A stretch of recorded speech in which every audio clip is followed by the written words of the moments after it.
நான் சொல்ல போற விஷயம் உங்க வாழ்க்கையை பாதிக்கிற விஷயம். 2021ல 200 யூனிட் கரண்ட் நீங்க யூஸ் பண்ணீங்கன்னா 170 ரூபாய் கட்டிட்டு இருந்த ஒருத்தர் இன்னைக்கு 2024ல 480 ரூபாய் கட்டுறாங்க.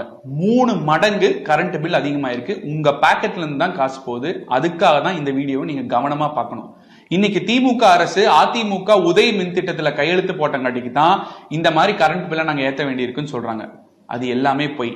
நம்பர் 1, உதய மின் திட்டத்தினாலதான் இப்போ கரண்ட் பில் அதிகம் பண்ணிருக்காங்கன்னா அதிமுக அரசு ஜனவரி 8, 2017 உதய மின் திட்டத்துல கையெழுத்து போட்டது.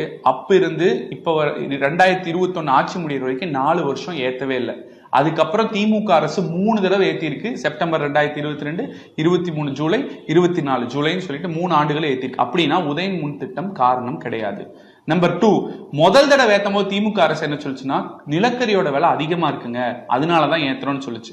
நிலக்கரியோட விலை 2022 செப்டம்பர்ல $437 இருந்தது ஒரு டன்னோட விலை.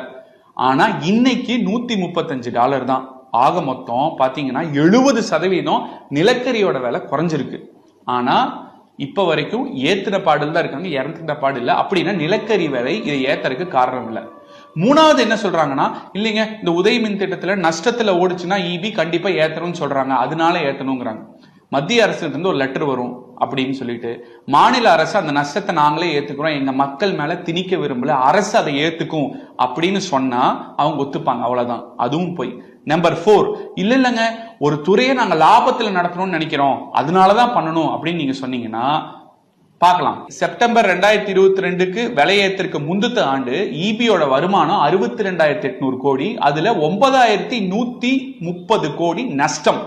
அடுத்த ஆண்டு விலை ஏத்துனதுக்கு அப்புறம் 20,000 கோடி கிட்டத்தட்ட வருமானம் அதிகமாகுது. 82,400 கோடி, அதுல 9,192 கோடி நஷ்டம். 60 கோடி நஷ்டம் தான் அதிகமாயிருக்கு. உங்களுக்கு புரியற மாதிரி சொல்லணும்னா 62 ரூபாய்க்கு ஒரு பொருள் விற்கிறேன், 9 ரூபாய் நஷ்டம். சரி 20 ரூபாய் விலையேத்தி 82 ரூபாய்க்கு விற்கிறேன், அப்பயும் 9 ரூபாய் நஷ்டம். அப்ப நான் எதுக்காக பொருளோட விலை ஏத்தணும்? அப்ப விலை ஏத்துனங்காட்டிக்கு நம்ம பாக்கெட்ல இருந்து 3 மடங்கு இபி விலையை நம்மளும் காசு கட்டுறோம். இபியும் விலையேத்தி அந்த ஆண்டுல நஷ்டத்துல தான் போயிருக்கு. அப்ப இதனால யாருக்கு தான் லாபம்? கேள்விக்குறி.